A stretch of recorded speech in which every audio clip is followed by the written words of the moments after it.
नमस्कार दोस्तों, स्वागत है आपका अपने YouTube चैनल पारुल त्यागी पर। तो दोस्तों, आज हम सुनेंगे श्री कृष्ण और गोपियों के प्रेम का सत्य कथा, उनकी सत्य परिभाषा। क्योंकि गोपियों से ज़्यादा सच्चा भक्त इस धरती पर श्री कृष्ण का कोई और नहीं है। तो आइए देरी न करते हुए शुरू करते हैं।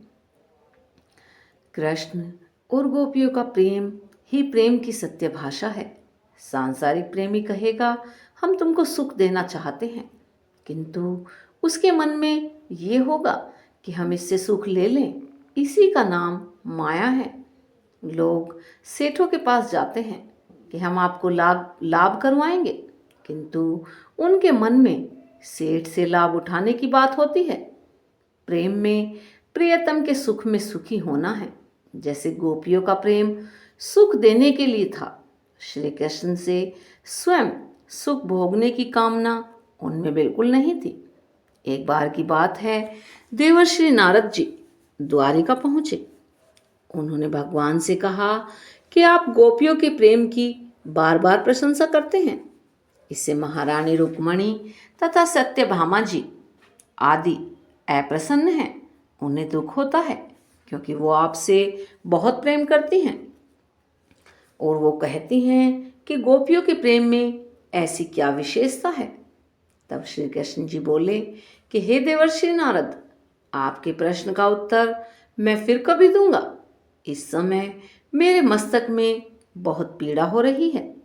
तब नारद जी कहते हैं, भगवान मैं अभी वैद्य को ले आता हूँ। तब श्री कृष्ण ने कहा कि वैद्य को लाना व्यर्थ है नारद जी, उनकी दवा से कुछ भी नहीं होना है। तब नारद जी कहने लगे, तो और मैं क्या करूं भगवान आपके लिए। तब श्री कृष्ण ने कहा, दवा तो है, किंतु कोई दे तब ना। तब नारद जी ने पूछा कि आप दवाई बताइए, मैं उसको कहीं से भी लेकर आऊँगा।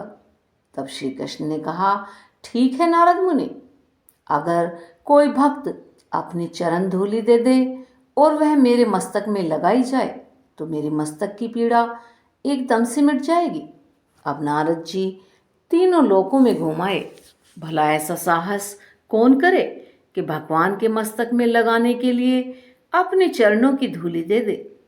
अब नारद जी द्वारिका में पटरानियों से रानियों से पूछने लगे, तो वो कहने लगी कि हम पतिव्रता हैं। हे राम राम, अपनी पद धूलि हम अपने स्वामी के मस्तक पर लगाने को कैसे दे दें, हमें तो नरक में भी स्थान नहीं मिलेगा।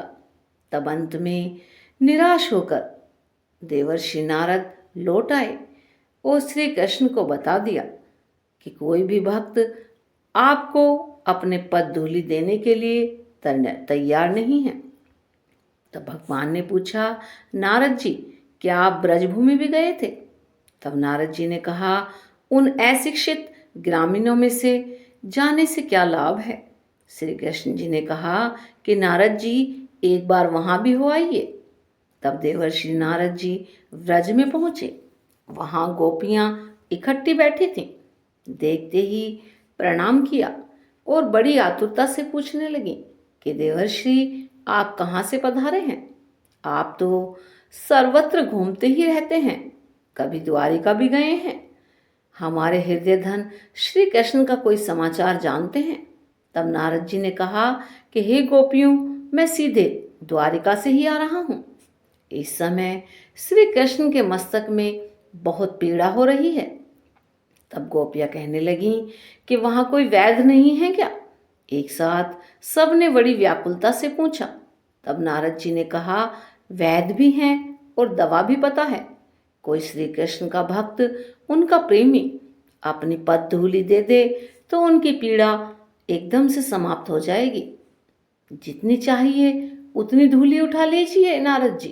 प्राय सबने ढेरों से धूलि अपने पैरों से मसल डाली। अब नारद जी बोले कि बड़ी भोली हो तुम, कुछ भी नहीं समझती हो, ये क्या कर रही हो। श्री कृष्ण जी साक्षात परम ब्रह्म परमात्मा हैं। उन्हें जो पद धूलि देगा उसे तो नरक में ही जाना पड़ेगा। तब गोपियां कहने लगीं, ये सब पीछे की बात है नारद जी, आप शीघ्रता कीजिए और ये चरणों की धूल ले जाइए, जिससे हमारे श्री कृष्ण की पीड़ा दूर हो जाए।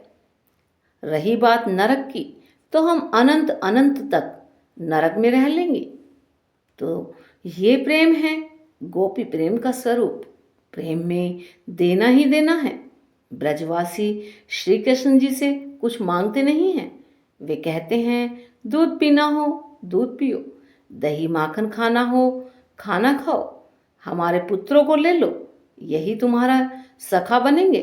वे कहते हैं लाला को आशीर्वाद दो।